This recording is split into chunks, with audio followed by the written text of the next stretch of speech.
Mga pinamili ko pa nga po ito kagabi ko Marites pero ngayon ko pa nga lang po aayusin. Tapos ko nga lang po mag-lunch at may kape pa nga po ako dyan. Tatlong plastic lang yan ko Marites pero umabot na nga po iyan ng 1.6. Dati pag nakakaipon ako ng benta ay hindi ko nga po yun na ipapamili dahil ibinabayad ko sa utang. Nga po yung masakla pag yung puhunan nga natin ay utang. Tipong pag nakakaipon nga tayo ng pera ay hindi nga natin na ibibili lahat dahil yung iba kailangan nating ibayad. Ang kahalagahan nga noon ko Marites ay nakakabayad tayo. Club nga lang wala na tayong paninda pero hindi pa tayo tapos magbayad.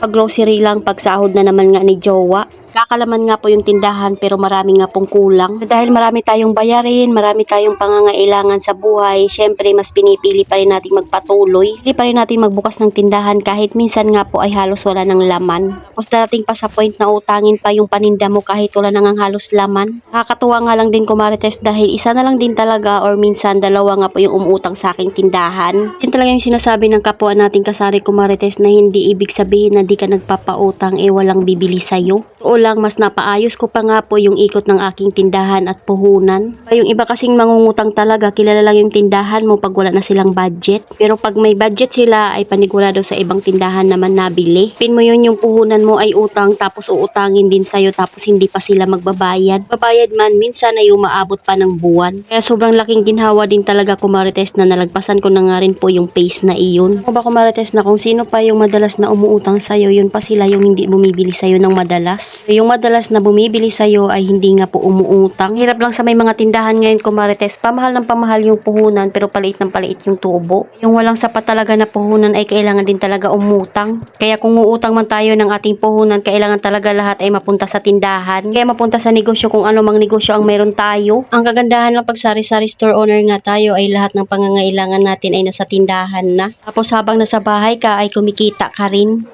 Malaking bagay din talaga na nakakatulong tayo sa ating mga jowa or mister or partner. Pero lugi pa din kung yung partner natin ay mayroong bisyo.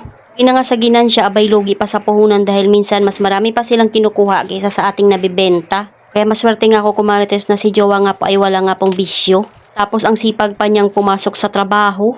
So ayan at nakabili na ngayon po ako ng suka dyan na silver swan na malaki dahil yun nga po yung kulang dito. Yung kagandahan pag nakaayos yung tindahan mo, kita mo nga kaagad kung ano nga po yung wala. Kung nakaraang pa may naghahanap sa akin ng Downy Antiba kaya naman bumili nga po ako ngayon. Ito naman dito kumarites ay para sa CR namin. Mga maliliit na nga lang po yung binili ko para dun sa CR namin para idikit ko na nga lang doon. Grocery nga po ako, ang budget ko lang talaga is nasa 1,000 lang. Pero dahil marami nga pa akong nakitang may +1 kaya naman napadampot na naman nga po ako kahit may stock pa sa bahay.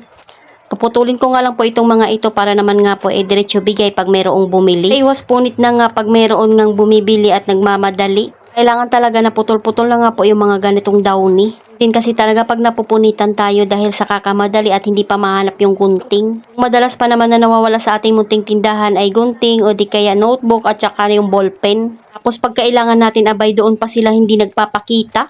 Kaya nakakahagard talaga kumarites pag hindi pa gupit-gupit yung mga paninda mo. Kaya ako hanggat maaari nga ay nakaputol na siya tapos nakaayos. 6 na toothpaste Colgate nga lang po yung binili ko dahil meron pa naman akong stock dito sa bahay. Mabenta din kasi talaga ito sa tindahan. Dag nga lang din po ako ng Kala powder dahil meron pa nga po ito sa tindahan namin. Kung ano nga lang po yung madalas na binibili sa tindahan namin, ayun nga po yung madalas kong nire-restock. May product din talaga tayo sa tindahan ko Marites na hindi nabebenta. Kaya bago mag-expired ay ginagamit nga natin. Ang ending pag nagamit na natin, abay mayroon nang naghahanap. Akin lang ba nangyayari yun Marites o kayo din? Kung ginamit mo na dahil hindi naman nabebenta pero tsaka naman nga kung may naghahanap. O diba nakakaloka din talaga yung may tindahan. Minsan naman kung ano pa yung hindi mo nabili at nalimutan yun pa yung kailangan nila. Tapos ko naman nga pong gupit-gupitin ko Marites, ayan inayos ko na nga po sila sa kanilang mga lagayan. Ganito kasi may mga pinapamili ako hindi rin talaga pwede na magtagal nga po ito dito dahil yan nga po ay sala din namin. Kakairatad naman talaga tumambay kung maraming nakakalat. So, ayun lang muna ko Marites. Salamat sa panonood. Follow for more. God bless us. At sana i-share nyo na nga rin po itong aking video.